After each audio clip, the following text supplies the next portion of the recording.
Eh bien bonjour à toutes et à tous, donc c'est Dova, et on se retrouve pour une nouvelle review sur Shingeki no Kyojin, la saison 3, donc l'épisode 3.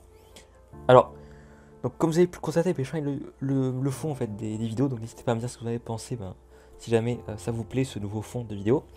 Bon sinon on s'est arrêté après l'enlèvement d'Historia dans l'épisode 2 et d'Eren, et la révélation sur l'identité d'Historia par le groupe de Levi qui ont justement appris son identité. Et donc cet épisode était vraiment intense en termes de psychologie et de révélation. Voilà, l'épisode 2, mais également cet épisode-là, l'épisode 3, qui va vraiment intense du début à la fin. Alors on commence l'épisode avec un flashback sur l'enfance d'Historia. Donc on apprend qu'elle habitait dans une ferme avec sa mère justement. Et cette dernière justement, elle se fait tuer. Et le père d'Historia, qui est le chef finalement de la famille Reiss, pour sauver sa fille finalement, il propose assez assaillant de donner une fausse identité à Historia, donc Krista, afin qu'elle soit sauvée et qu'elle fasse pas de vagues, voilà, qu'elle reste dans son coin, voilà. Et apparemment ils ont accepté parce que du coup elle a pu vivre sa vie en tant que Krista, voilà, pour ressurgir en tant qu'Historia maintenant. Donc voilà, ça c'était la première révélation sur le passé d'Historia, qui concorde finalement avec l'ending de la saison 3 et même l'opening finalement.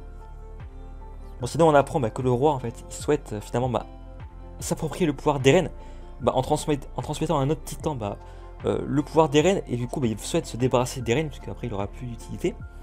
Et donc le plan d'Erwin c'est de sauver Eren et de mettre Historia sur le trône, étant donné que la famille Rex c'est la famille qui est légitime du trône et non pas le roi actuel qui n'est justement pas légitime. Voilà, ça c'est un élément très important, c'est le plan de base d'Erwin et toute la clique. Et donc ce plan là il va se mettre en place. Le problème c'est qu'il se passe quelque chose, c'est que le bataillon d'Erwin il se fait accuser de tuer des civils, et du coup le bataillon va se faire dissoudre et se faire traquer dans toute la ville, etc.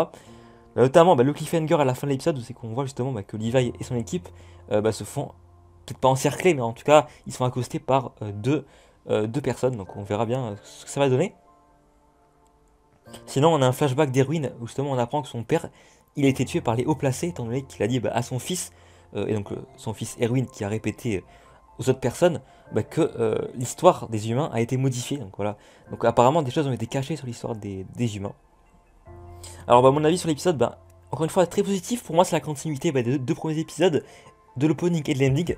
Alors on n'a pas de combat, mais un épisode très puissant, puisqu'on se rend compte que vraiment l'univers de SNK il est très mystérieux, assez riche, assez complexe. On a pas mal de réponses qui amènent finalement d'autres questions, notamment sur les complots des humains, la vraie nature de certaines personnes, etc. On a vraiment de véritables enjeux politiques dans SNK. C'est vraiment abusé à ce niveau-là.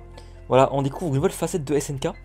Et ce sont les révélations, en fait, surtout les révélations par rapport au passé d'Erwin et Historia, qui est assez intéressant à ce niveau-là. Parce qu'en fait, on en apprend plus sur les deux persos.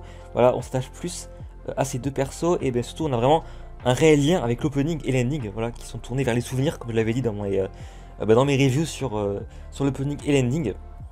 Donc moi je suis impatient de connaître la suite. Beaucoup de mystères et de psychologie dans cette saison. Donc, comme je l'avais dit, on va voir la suite, ça va continuer comme ça, peut-être qu'il y aura plus d'action, etc. Mais moi je peux vous dire que vraiment, on entre dans le cœur du sujet.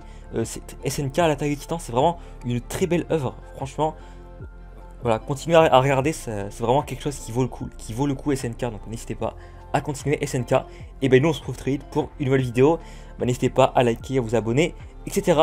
Voilà, on se retrouve pour la review de l'épisode 4 ou une autre vidéo. Allez, à plus tout le monde!